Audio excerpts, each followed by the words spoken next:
थेट जाऊयात नागपूरमध्ये उपमुख्यमंत्री जनता पक्षाचा देवेंद्र फडणवीस बोलतात। स्थापना दिवस आहे, त्यामुळे मी भारतीय जनता पक्षाच्या तमाम कार्यकर्त्यांना, पदाधिकाऱ्यांना आणि विशेषतः भारतीय जनता पक्षावर प्रेम करणाऱ्या तमाम भारतीयांना या ठिकाणी या स्थापना दिवसाच्या खूप खूप शुभेच्छा देतो।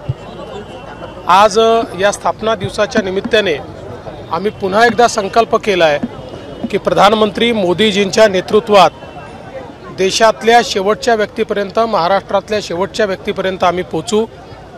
जोपर्यंत वंचितांचा विकास होत नाही, जोपर्यंत विकसित भारताची यात्रा सुरू आहे, त्या यात्रेतले एक सैनिक म्हणून भारतीय जनता पक्षाचा एक एक कार्यकर्ता काम करेल आणि भारताला सुजलाम सुफलाम करूनच आमची ही यात्रा संपेल किंवा थांबेल, अशा प्रकारचा निर्धार आज आम्ही सगळ्यांनी मिळून केला आहे। लोकसभा निवडणुकीच्या पार्श्वभूमीवर महाराष्ट्रभर हे 97,000 बूथवर राबवलं जातोय, ही सराव परीक्षा म्हणायचं का?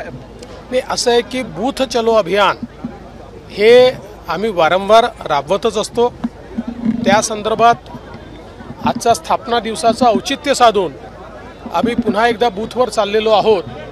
पण मला असं वाटतं की भारतीय जनता पार्टी हा एकमेव असा पक्ष आहे की जो बूथ, जी एक प्रकारे सर्वात छोटी इकाई आहे, त्याला प्रमुख धरून किंवा त्याला सेंटर धरून त्या ठिकाणी काम करत असते। त्यामुळे शेवटच्या माणसापर्यंत पोहोचणं हे सोपं होतं। तुम्ही किती बूथवर जाणार आहात काय सांगता? नाही, मी तर आज 2 बूथमध्ये जाणार आहे, पण भारतीय जनता पक्षाचे कार्यकर्ते प्रत्येक बूथमध्ये जाणार आहेत। 33 जागा भाजप पडतील अशी सुरुवातीला चर्चा होती, मात्र आता प्रत्यक्षात मित्र पक्षांमधील फक्त 27-28 जागा तुमच्या वाटेला आहेत। असं आहे की शेवटी 3 पक्ष सोबत आहेत, त्याच्यामुळे मित्रपक्षांचा सन्मान राखणं हे देखील महत्त्वाचं आहे। 33 जागा आम्ही लढू असा आम्ही कधीच दावा केला नव्हता। आमचा प्रयत्न होता की तिघांचे सन्मान राहून ज्या जागा मिळतील त्या जागा आपण लढल्या पाहिजेत। त्यामुळे ज्या जागा मिळतील त्याच्यावर मी समाधानी आहे। बारामतीमध्ये नॅरेटिव्ह सेट करण्याचा प्रयत्न केला जातोय असं म्हणतात जयंत पाटील, हास्यास्पद आहे म्हणतात।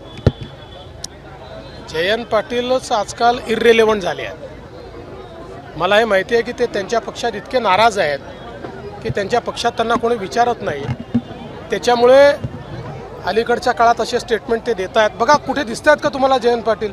एवढी मोठी निवडणूक चालली आहे, पण राष्ट्रवादी काँग्रेसमध्ये कोण दिसतं? शरद पवार, सुप्रिया सुळे, रोहित पवार, जयंत पाटील आहेत कुठे? म्हणजे तुमचा इशारा घराणेवाद आता ते सगळं तुम्ही समजदार को इशारा काफी, आप समजदार लोग हो। कल्याणमध्ये श्रीकांत शिंदे यांच्या उमेदवाराला भाजपकडनं विरोध होतोय, गायकवाड। भारतीय जनता पक्षाकडनं विरोध नाही। श्रीकांत शिंदे हे कल्याणमधले शिवसेनेचे उमेदवार असणार आहेत, ते महायुतीचे उमेदवार असणार आहेत। भारतीय जनता पार्टी त्यांच्या पाठीशी खंबीरपणे उभी राहणार आहे, पूर्ण ताकदीने।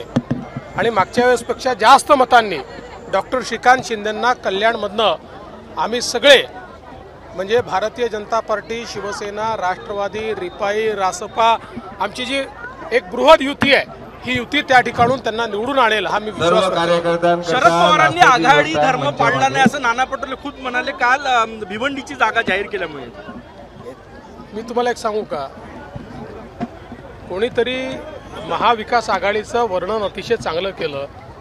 महाविकास आघाडी असेल किंवा इंडिया आघाडी असेल, ही आघाडी म्हणजे केवळ इंजिन आहे, यांना एकही डब्बा नाही आहे। त्यामुळे या इंजिनमध्ये बसायची जागा देखील नाही आहे। प्रत्येक इंजिन वेगळ्या दिशेने चाललेलं आहे। फक्त सगळे इंजिन एका रांगेत उभे करून, हात वर करून आम्ही एकत्रित सांगायचं आणि पुन्हा आपापलं इंजिन घेऊन वेगवेगळ्या दिशेने जायचं। ज्या इंजिनमध्ये कोणाला बसायचीच जागा नाही आहे, ती इंजिन काय कामाची आहे? थँक्यू।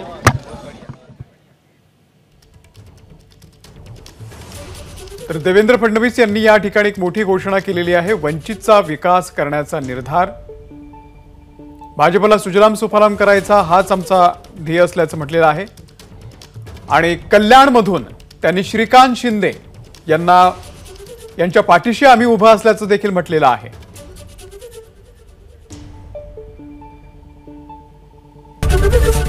एबीपी माझा, उघडा डोळे बघा नीट।